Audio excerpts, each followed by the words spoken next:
በክርስትና ውስጥ የግለሰብ እድገትና ልማት በጥልቅ መንፈሳዊ እድገት ጋር የተያያዘ ነው። መንፈሳዊ እድገትና ልማት በህይወት ሁሉ የሚቀጥል ሂደት ሲሆን ክርስቶስን በማምለክና ከእግዚአብሔር ፈቃድ ጋር ህይወትን በማስማማት መኖር ነው።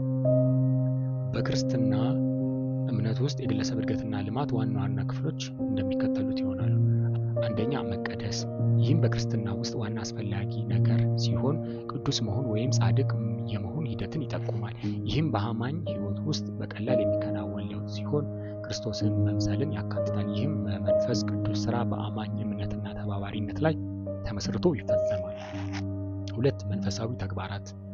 ክርስቲያኖች ከእግዚአብሔር ጋር ግንኙነት ለማድረግ እና በእምነት ለማደግ በተለያዩ መንፈሳዊ ተግባሮች ይሳተፋሉ። ከነዚህ ምግባራት በጥቂቱ ጸሎት፣ ከእግዚአብሔር ጋር መነጋገር፣ ምስጋና ማቅረብ፣ መመሪያ መፈለግና ለሌሎች መለመን ሲሆን መጽሐፍ ቅዱስ ጥናት፣ የእግዚአብሔርን ቃል ለመረዳትና በዕለት ተዕለት ህይወት ላይ ለማዋል ማንበብና ማሰብን ይጨምራል።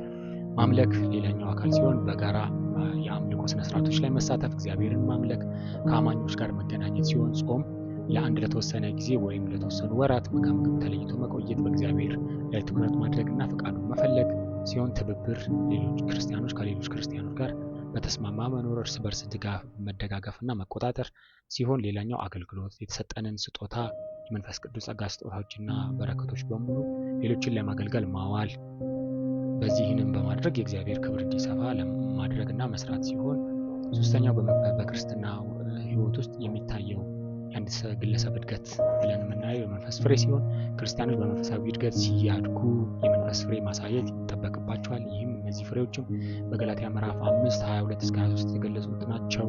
ፍቅር፣ ደስታ፣ ሰላም፣ ትዕግስት፣ ቸርነት፣ በጎነት፣ ታማኝነት፣ የተስፋ ቅንነትና ራስን መቆጣጠር ሲሆኑ እነዚህ ፍሬዎች በሰው ጥረት ብቻ አይመጡም፣ ነገር ግን በአማኝ ህይወት ውስጥ በመንፈስ ቅዱስ ስራ ውጤቶች ናቸው።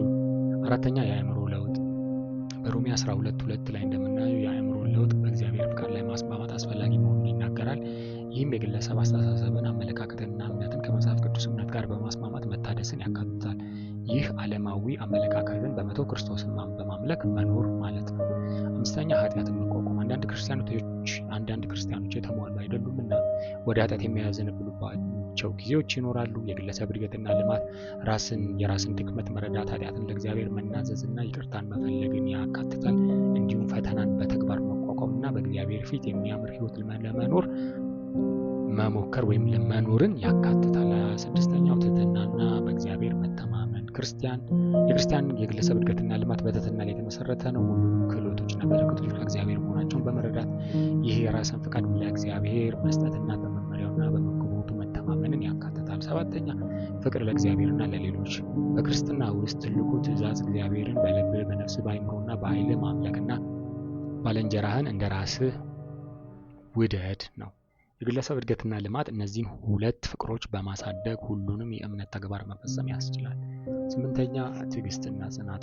የክርስቲያን ጉዞ ሁልጊዜ ቀላል አይሆንም።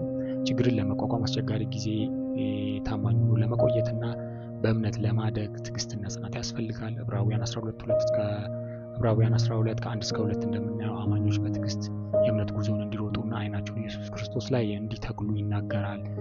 ዘጠነኛው፣ የዘላለም አመለካከት ነው። ክርስቲያኖች በዘላለም ህይወት ያምናሉ። በምድር ላይ ያላቸው ጊዜ ለዘላለም ዝግጅት መሆኑንም ያውቃሉ። ስለዚህ ይህ አመለካከት የግለሰብ እድገታቸውን ያነሳሳል። እግዚአብሔርን የሚያከብርና የዘላለም እቅዶቹ ጋር የሚስማማ ህይወት እንዲኖሩ ያነሳሳቸዋል። 10ኛ፣ ማህበረሰብና ተጠያቂነት ሲሆን የክርስቲያን የግለሰብ እድገትና ልማት ብዙ ጊዜ በአማኞች ማህበር ውስጥ ያድጋል። ቤተክርስቲያን ውስጥ ለትብብር፣ ለቁጥጥርና ለእርስ በርስ ድጋፍ ቦታ ይሰጣል። ይህም ግለሰቦች በእምነታቸው እንዲያድጉና የክርስቲያን እሴቶችን በህይወታቸው እንዲኖሩ ያግዛል። በአጠቃላይ በክርስትና ውስጥ የግለሰብ እድገትና ልማት ክርስቶስን በማምለክ ክርስቶስን ወደ መምሰል የሚያመራ ጉዞ ነው። በመንፈስ ቅዱስ ኃይል የሚጠናከርና በመጽሐፍ ቅዱስ ትምህርቶች ላይ የተመሰረተ ነው። ይህ የለውጥ ሂደት የሰው ህይወትን ክፍል ሁሉ ይነካል። እግዚአብሔር ጋር ጥልቅ ግንኙነት እንዲኖረን በማድረግ ወደ ሙሉነት ህይወት ያመራል። ይህንና መሰል ይዘቶችን ለማግኘት ማህበራዊ ሚዲያ አካውንቶችን ይከታተሉ። ከዳዲ ጋር ነበር የቆያችሁት። ደህና ሁኑ።